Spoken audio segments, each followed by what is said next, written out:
Hello and welcome to episode 4 of Michael and Mom Talk Cancer. I am your host, Michael. Thank you guys so much for listening today. And I am Ashley. I am just amazed at his enthusiasm. I love it, Michael. Today, we're going to be talking about the first 100 days after my bone marrow transplant. Yes, So the first 100 days actually started in the hospital, right? Well, yes, because every day after your transplant is +1. So the day of the transplant is actually day 0. So And the October days 27th. before are like day -1, day -2, and day -3, and it goes on, But, yes. Good counting skills. Well, I try, thank you. We've spent a lot of time together, as you can probably tell from this. Yes. So when we were originally discharged, we had the nurse practitioner come in and literally sit with us for what felt like a few hours explaining all the rules we had to follow. Wait, there was actually a book. They gave me book to read before I was allowed, and they quizzed me. Because when you go home from a transplant, the whole house, the whole environment has to be as sterile as it can be. Of course, it's not going to be perfect like the hospital is, but it has to be as clean as possible because I'm coming home from a transplant. I didn't have any immunity. And there's a lot of rules that go into being home after a transplant. Yeah, because all the rules that we had at the hospital, like changing his sheets, making sure we washed our hands all the time, trying to have the least amount of bacteria, all of that now had to come into our house. And our house is definitely not as sterile as a hospital. No, definitely not. Yeah. So the day that you were discharged, the day that you were discharged, I remember that morning, as you said, Maylene came in, the nurse practitioner, went over all the rules with us, went over the book with us. And then what happened? And then I threw on my famous Bam Adebayo jersey. Yes. Grabbed my little backpack, and we were on our way going home for the first time. And your Rip and Dip pillow. Oh, yes. My favorite pillow. And I remember getting in the car, and it felt so weird. It was so surreal to me because all of a sudden I'm in a car and it's just like... After 5.5 weeks of being in a hospital. I can't even describe it. You're just driving past people on the road, people in other cars, and there's so many things going on. It was a little overwhelming to just look out the window and see like normal life outside of a hospital. It was just crazy in the car ride home. Yeah, and I know it sounds kind of silly, but it became our home as well. Like the hospital kind of became our home. And so going home, we had really mixed emotions. Of course, totally excited, totally happy. We couldn't wait.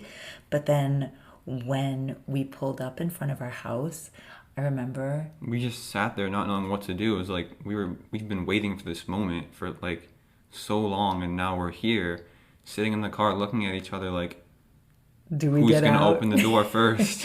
Yes. Who's gonna start unpacking and going inside? Yes, and of course we were so happy, and after a moment of like sitting in the car, we got out, went in the house, and I think that Stephen and Jennifer, neither one was home. Jennifer was dancing.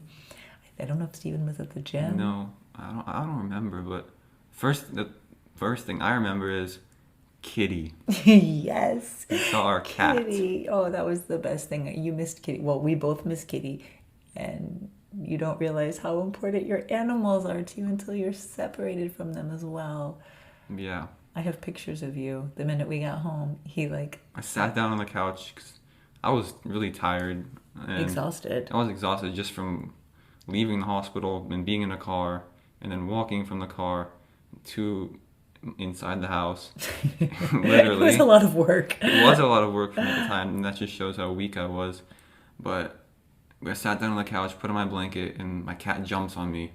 And I was actually really scared because with like bacteria and stuff, I was really nervous about having my cat on top of me, but it was so healing that I needed it, and thankfully it's fine. I did not get sick from my cat. Yeah, and she's an indoor cat, so it's all good. Yeah. But yeah, it was so great to be home, but it was a little bit scary and overwhelming. Yeah. And I remember actually the day before we came home, I had, well, a friend of mine did it because they were amazing, hired a cleaning service to come to our house so that it was like perfectly clean. But, still coming in and like one of the rules that we had was we weren't allowed to have any plants in the house. And I was like, oh my God, I can't even have like my basil and stuff like that in the kitchen. No plants and no flowers. And of course, people want to give you flowers, but there's bacteria. So then, you start thinking, but okay, I've got to walk outside. And every time I come inside, like, shoes off and clean your hands. We had disinfectant everywhere in the house, literally in every room. No dirt, no bacteria. It's kind of a impossible scenario. You can't live in a bubble as much as we tried. There's a lot that went into going home that I think a lot of people didn't understand, because it'd be like, oh, you're home from your transplant, like, congrats, like, you're finished, you're good. And that just really wasn't the truth. There's so many rules. We had to follow so many things. Like, if I took a shower, for example, that I couldn't just hang the towel up and use the same towel the next day like I would before any of this. I had to wash the towel, I had to wash everything, wash my hands like a million times. If I went outside just for like a little walk and I came back inside, I had to shower. I had to wear a mask outside even if there were no people around, just because of, bacteria that could possibly come from outside. And I couldn't have any visitors inside the house for the first 100 days. And if I wanted to see my friends, the only way I could do it would be I would walk outside in the evening because I could not go in the sun. I would wear a mask and we'd stay 6 feet apart, and we would just either go for a little walk or sit down on some chairs in my backyard and talk. And even then I still had anxiety about being around people, just because who knows, like, what could they possibly spread to me, and I had no immunity. So there was just so much, anxiety when it came to being so careful. Yeah. And don't you remember also? So when we left, Maylene told us, the nurse practitioner, she told us, expect the first 2 weeks are going to be hard. And They were she's like, so difficult. she did not exaggerate. She basically said, Michael, you have one job, well, two jobs, and the jobs were what? To drink fluids and Yeah. to take my medication. And that was literally it. She's like, if you do that, you're gonna be fine. And we're like, wow, okay, It's an easy job, right? easy job. But it's a lot easier said than done after a bone marrow transplant. I will tell you that. Yeah. Holding down medications is so much harder than you would think, and then also just holding down fluids. And I wanted to eat too, but everything was so hard on my stomach eating. I had so much abdominal pain, and I was so like weak after when I got home that it was like just a shock to me, because I wanted to get better fast, and I always was like, okay, I'm an athlete. Like, I've done this. I've been athletic my whole life. How hard can recovering from this be? And I would try to walk around the block, just like walk around the block. And you remember what happened the first time I tried to walk around the block? I do. The first time you tried to walk around the block, we made it, I don't know, a few meters from the house. And then we were like, okay, that was good. We're going to turn back. And every day we would try to go a little bit further. And I don't even know if you made it around the block before you were readmitted to the hospital. I don't I think I don't think you did. did. Because a few days after we came home, Michael had to be readmitted. His stomach was just, he was in so much pain. And we were actually at Nicholas Children's. He was there getting infusion. I think actually you were there getting magnesium. And they just admitted him, and they didn't want him to leave because they felt like his stomach was, it was normal that it hurt, but it was too much. Yeah, and a little backstory. The night before I was getting that infusion that day, I was actually throwing up that Yeah. night. And I had come in telling them I had stomach pain, abdominal pain. And then when I was there in the hospital the next day getting that infusion, they said, well, we're going to admit you just because we really want to be on top of it and be 100% sure that this isn't something major. Yeah. So when they admitted me, they actually found out that I had skin GVHD, which is graft versus host disease. Yeah, and there's different kinds of GVHD. So basically, GVHD, when Michael says graft versus host disease, so the graft was his new marrow coming in, which, as we know from they let him go because he had engrafted, so he had the donor cells were inside of him, but they started attacking Michael. So sometimes they attack the skin, sometimes they attack the GI, sometimes they attack the liver and the lungs. And at this point, they were mostly just attacking his skin. And his stomach issues, we did do, I think they I did. did do a colonoscopy and an ultrasound, but nothing really, it didn't show any much. It was just because of all the meds I was taking and because it was Exactly. after a transplant. And he was starting to eat again after having Yeah. not eaten for a long period of time. But the skin GVHD like showed itself in like a rash. I had it on my thighs and my arms, and Dr. Galvez told me just to put lots of hydrocortisone cream on it And you started, steroids, Yeah. oral steroids at a higher dose. And thankfully, with that, it resolved really quickly. Actually, it resolved in actually like a few days, which was good. it was Very good. amazing. Yeah. So we were only in the hospital, I think, then for like maybe 4 or 5 days. Then we Yeah, were it was home 4 or again. 5 days. And then that time when we get home, you did start to feel a little bit better and you started Yeah, building that's strength. yeah. I did start to feel a little bit better, and that was when I was able to actually walk around the block. Yeah. I made it. Not only So proud. that, do you remember that's when you started to play basketball again? Well, play Well- basketball. We had the hoop on 8 feet, and I was just shooting it from 3 feet away and Hey, that making counts. it. That But counts. that counts. That was a big victory for me, and it felt amazing Yeah. to be able to shoot a basketball into a hoop, and one of the things I've come to appreciate so much. Yeah. So that was great. Yeah, and we also started doing home workouts then, like, again, 3 pound weights. Chloe really Ting, like, Chloe Ting, toned arms workout. The YouTube 10-minute video with no weights. I'm telling you, we had so But, much yeah. fun with those videos. Oh yeah, we still do. We still do. But yeah, I was starting to feel a lot better, and then I started to notice that every time I would eat, I would go to the bathroom, like every time. So this Like was every time. yeah, like if I ate anything, I would eat like literally like a chewy bar, and then I'd end up in the bathroom, and this was starting to get a little concerning, and yeah, I was starting to lose some weight, and it got pretty bad around, of course, around Christmas Eve, and then we spent Christmas Eve at home. It was really nice, even though I was in a lot of Felt pain horrible. and felt the worst I've felt, with the GI symptoms. But then the But next you were day, there, me and you and your brother and sister, and Yeah, that part, was the beautiful. whole appreciation of being together. That is what's crazy. Is like I still can't think that our Christmas was bad. Like even though Michael was so sick, and it's true I'm not in his body, so I can't speak for him.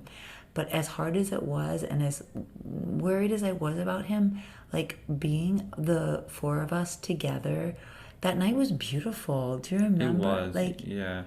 We had pierogies. We had our normal. we had our Christmas traditions. We made it to our Christmas traditions, and that was so Yeah. important that we were together. That was huge. It was Yeah. huge. Michael was alive. Like we were together. That it was a really huge thing for me as a mom too, to have us all together and doing our traditions. But yeah, I remember the whole time I was emailing back and forth, emailing, texting with his doctors. And remember the hat from the last episode? Well, we had a hat at home, and they were like, Ashley, you have to start measuring his bowel movements because they were getting worried. And then we just realized that it was just, for his body was just, everything was coming out, like way more than he was taking in. And so on the 25th, on Christmas Day, We pulled up to the emergency room, we and did. that was how our Christmas day went. We had to, yeah, and as soon as I got there, I remember the doctor was like, you have to be on TPN, which is total parental nutrition, which is food through an IV, for 2 weeks. And Yes. they were scared because my GI GVHD was bad.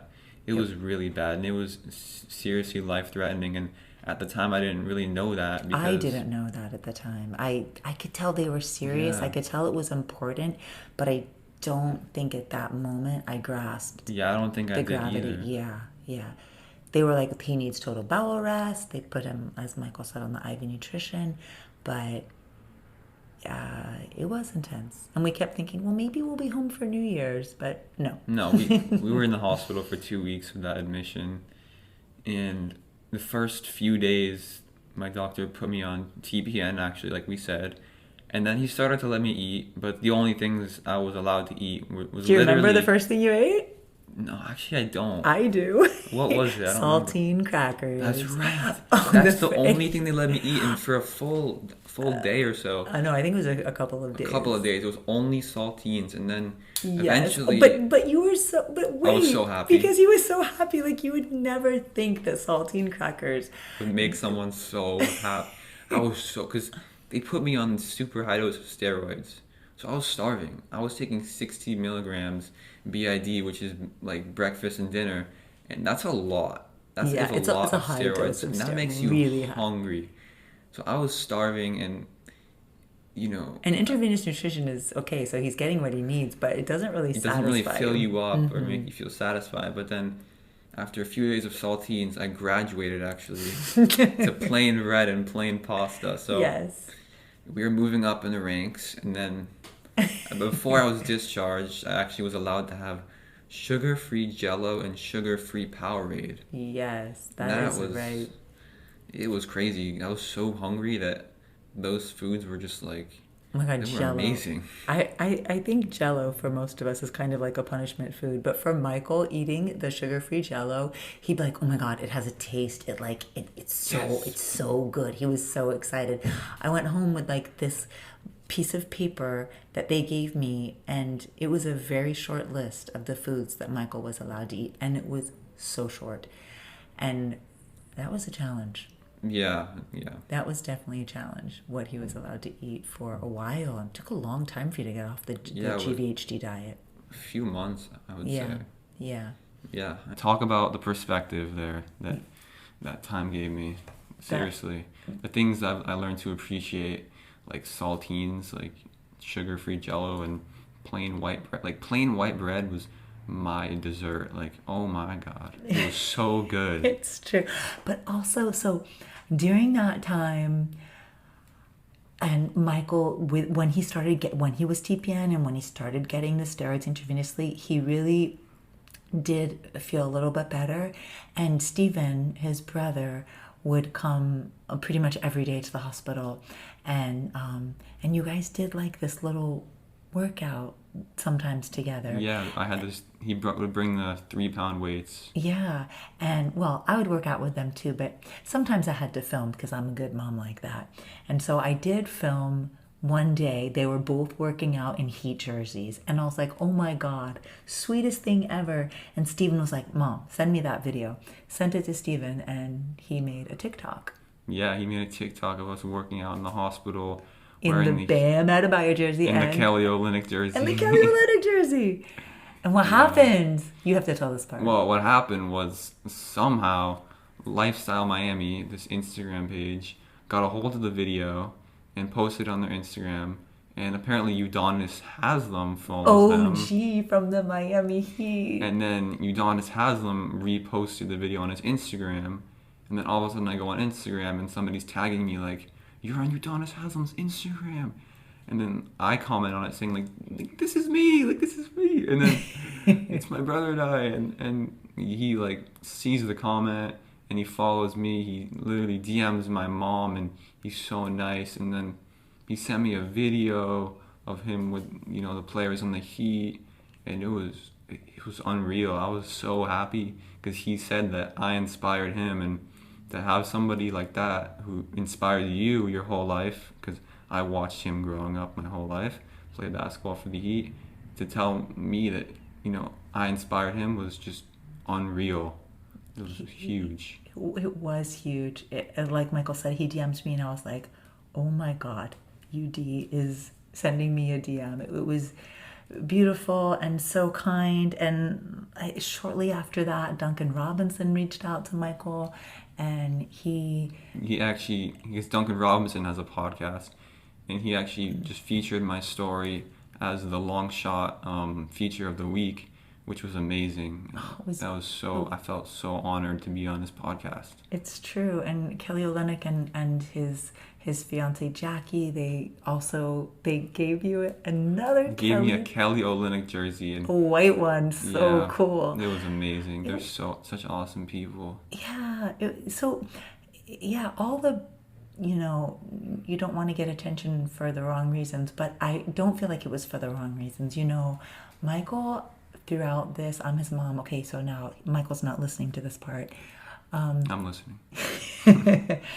He is an inspiration because he has somehow taken on this challenge that he didn't choose, that he didn't want, and he has turned it around. And I just admire him so much. And he doesn't give up, and he fights, and he has had a lot of setbacks, like a lot of physical setbacks. He's had a lot of complications, but they are setbacks and they have not been failures. And that is because of him. That is because of his mindset. And I just admire him, and I'm so grateful he's my kid. Okay, now you can listen again now, Michael. I'm listening now. I'm listening now. And after that admission, I went home and I was on this super, super strict diet. Fortunately, when I got home, the GI-GVHD had cooled down. I was starting to feel better, and this is when I felt things turned around for me physically. This is when I started to get stronger. I was doing more workouts. I was walking around the block more, and I was starting to feel more like myself. But then there's this thing called steroids that I'm on at a high dose that kind of, made me very self-conscious, because I started to, my hair was starting to grow back, and I was like, wow, this is amazing. My hair is growing back. But then all of a sudden, I noticed my face was just huge. It was huge from the steroids, and my stomach was bloated as well, and my hair coming back just didn't feel like it meant much to me, because I felt like I looked like an alien. I'd look in the mirror with my little buzz cut coming in, my face was huge, I was bloated, and I felt better, but I was just so conscious of how everyone was looking at me. People were probably like, wow, you gained a lot of weight, all of this, and it was weird to me, because I always thought after my transplant, for some reason, that I would just look fine, my hair would come back, I would start to look like myself, Right. just maybe more pale and a little skinnier, but it didn't happen like that. And fortunately, I was alive, and I am alive, and the steroids saved my life. But it's something, I want to kind of bring more awareness to, is steroids, because every single cancer patient knows about steroids and how tough they are, and especially prednisone, because you typically hear about someone going through cancer treatment and you think, oh, they're skinny and bald, and then if you see someone who's chubby going through cancer treatment, it's like you wouldn't understand, but it's because of prednisone. It's just this terrible thing with so many side effects. Yeah, it does. And we'll talk about that in another episode. We're now dealing with some other side effects from it. But it is true. And even me, sometimes I would look at him and I'd be like, gosh, I don't quite recognize Michael. But then I'd close my eyes and I'd hear his voice and I'd see his behavior and I'd be like, okay, whatever he looks like on the outside. That was one of our huge lessons, is throughout this whole entire thing, he went through so many physical changes. He was super skinny, he was bald, he was white, he was overweight. No matter however he looked, he was always this beautiful person. And, again, I know we talked about this before, but how looks don't matter, it is true, because through every single thing, every phase that he's looked like, he has been this amazing human. But the other thing that happened, though, really fast, I just want to touch on this, is when that happened, he was on the prednisone, his liver enzymes started to go up, and that was in January. And at first they were not so worried, because they were like, he's on all these medications, and a lot of the medications can cause side effects, like your liver, it's hard for your liver to process. And so they started him on some infusions of some of his medications so the liver wouldn't have to process them, but it just made it so we were in the hospital literally almost every day getting infusions, because he couldn't take some of the medications orally.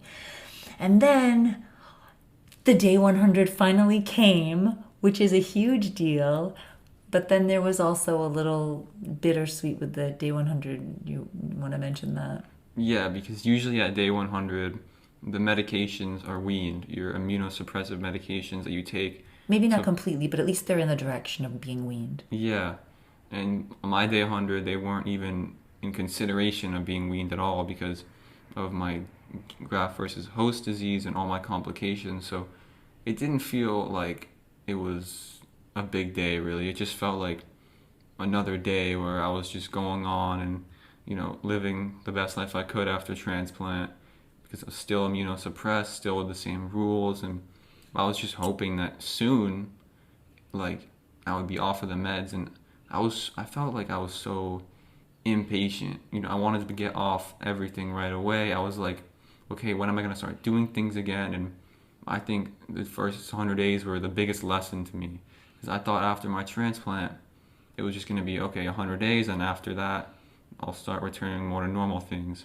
Yeah, And that because just, the day 100 in transplant is considered, if you make it to day 100, like it's one of those big, huge milestones. After day 100, you haven't had this, you haven't had that, you have better chances of doing well with your transplant. And it is supposed to be a big deal. And it was also on my birthday, and we just thought, oh my God, what a great sign. But yeah, as Michael was saying, it was a lesson. I'll let you continue. I'm sorry. yeah, it was a lesson that I just need to be more patient and more, grateful that I'm just here today, 100 days after my transplant. And it's been like everything else this year, just a humbling experience. It has been, and it taught us a lot. We've been talking about this actually recently, like letting go of dates, letting go of a time frame that at this point everything is going to be fine, because he's had a lot of setbacks, and again, they haven't been failures; they've just taken more time. Um, Yeah, and but those day up to day 100, we were spending so much time in the hospital. But that's really when, the people at the hospital became our family. yes, And that's when really the relationships and kind of, I felt the whole purpose of this was more solidified. It was more like, okay, what I'm going through, I can't change, but look at the people around me, right? Like the nurses, and like, it was. I agree with Michael 100%. The cool thing about oncology and really about BMT is because you spend a lot of time in the hospital, you do build relationships. And while he was building the relationships with the people around him, he also began building this relationship with himself that was, I saw you realize it's kind of started with UD reaching out to you, and he began to realize that he could share his story and inspire and motivate and encourage. And we could feel it in the nurses because we would arrive at infusion and everyone would be like, yay, there's Michael, there's Ashley. And we, I don't know, it's like we could find a way to spread a little bit of light even in this really hard place.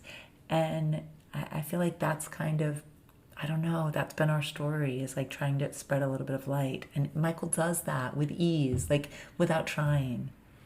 The gift of his day 100 is that he's still here, he's alive, he's inspiring people, like the silver lining is real. Was cancer free on day 100. Yes. Oh my God, know, huge. Because was- they do, oh my God, they do all these tests. Yeah, they do all the tests. They do all these I was tests 100% donor still, which was great. There were, you know. yeah, there were so many silver linings. So even though it was a bittersweet day 100, but way more sweet. And I really like bittersweet chocolate, so I'm going with that. Yes, it was- Yeah, and I don't know. Hug your family. You never know. yeah, And I love you. I love you too. Thank you so much for listening. I think we could have gone on for hours more. Yes, we definitely could have gone on, but we need to be quiet. did not now. want to bore you guys. And seriously, thank you guys so much for the ongoing support, the messages. Incredible. It's incredible. You guys are really the reason why I feel comfortable sharing my story. So thank you. And your prayers and your love, I'm telling you, they are carrying us. You are our arms carrying us. And we have more to share, so hopefully you'll tune in for the next episode. Yes, and this is a goodbye from your host, Michael. And Mom. Bye.